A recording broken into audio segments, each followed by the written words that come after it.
നമസ്കാരം. വേദാംഗ ജ്യോതിഷത്തിലെ അമൂല്യമായ അറിവുകളും ആധ്യാത്മിക ജ്ഞാന ഉപദേശങ്ങളും പകർന്നു തരുന്ന പ്രശാന്തം ആസ്ട്രോ ചാനലിലേക്ക് ഏവർക്കും സ്വാഗതം. ഈ ചാനൽ ഇതുവരെയും സബ്സ്ക്രൈബ് ചെയ്യാത്തവർ ഇപ്പോൾ തന്നെ സബ്സ്ക്രൈബ് ചെയ്യുക. നോട്ടിഫിക്കേഷൻ ലഭിക്കുന്നതിനായി ബെൽ ബട്ടൺ അമർത്തുമല്ലോ. ഒപ്പം ചാനൽ ലൈക്ക് ചെയ്യുക, ഷെയർ ചെയ്യുക, കമൻറ്റ് ചെയ്യുക. കൊല്ലവർഷം 1199 എടവ സംക്രമം ആയില്യം നക്ഷത്രത്തിലാണ്. എടവം 1-ാം തീയതിയിലെ ഗ്രഹനില അനുസരിച്ച് മേടം രാശിയിൽ ബുധനും ശുക്രനും, എടവത്തിൽ സർവേശ്വരകാരകനായ വ്യാഴവും ആദിത്യനും, കർക്കിടകത്തിൽ ഗുളികനും, ചിങ്ങം രാശിയിൽ ചന്ദ്രനും, കന്നിയിൽ കേതുവും, കുംഭം രാശിയിൽ ശനിയും, മീനത്തിൽ കുജനും രാഹുവും സ്ഥിതി ചെയ്യുന്നു. അത്തം നക്ഷത്രത്തിൽ ജനിച്ചവർക്ക് എടവമാസം പൊതുവെ ഗുണഫലങ്ങൾ കൂടിയിരിക്കും. ഈ നക്ഷത്രക്കാർക്ക് കുടുംബത്തിൽ സുഖവും സമാധാനവും കളിയാടും. കുടുംബ സംബന്ധമായുണ്ടായിരുന്ന പല പ്രശ്നങ്ങളും രമ്യതയിൽ പരിഹരിക്കുവാൻ ഇവർക്ക് സാധിക്കുന്നതുമാണ്. കുടുംബ ജനങ്ങളുടെ സ്നേഹം പിടിച്ചുപറ്റുന്ന രീതിയിൽ പ്രവർത്തിക്കേണ്ടതുമാണ്. കുടുംബകാര്യങ്ങളിലുള്ള അനാവശ്യ ഇടപെടലുകളും ഭാഷണങ്ങളും ഒഴിവാക്കി മുന്നോട്ട് നീങ്ങുവാൻ പ്രത്യേകം ശ്രദ്ധിക്കേണ്ടതുമാണ്.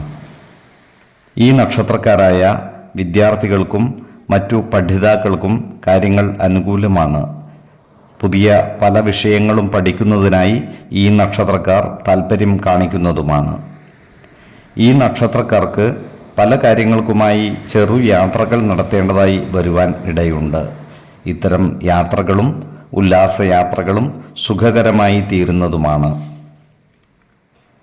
ഈ നക്ഷത്രക്കാരായ യുവതീ യുവാക്കളുടെ പ്രണയകാര്യങ്ങളിൽ പുരോഗതി ഉണ്ടാകുന്നതാണ്.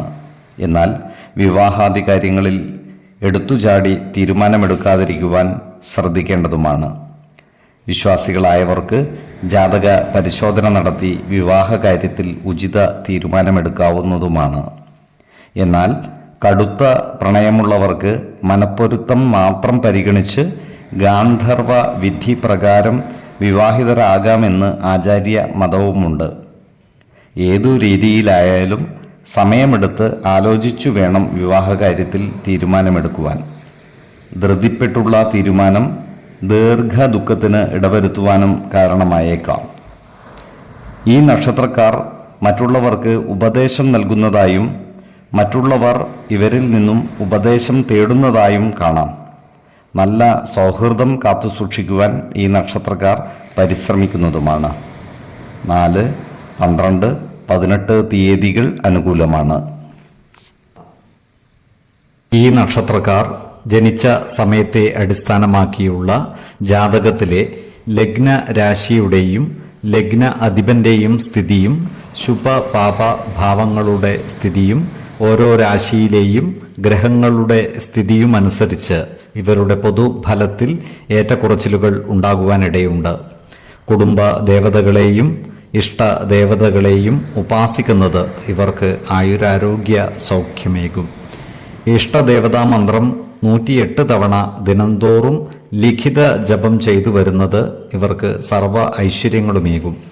നല്ല വ്യക്തി സാധനകളോടെയും ഉപാസനകളോടെയും മുന്നേറിയാൽ സർവേശ്വരാനുഗ്രഹത്താൽ ഇവരുടെ സർവ്വകാര്യങ്ങളും മംഗളകരമാകും. നന്ദി, നമസ്കാരം. ജ്യോതിഷരത്നം പ്രശാന്ത് കണ്ണോം.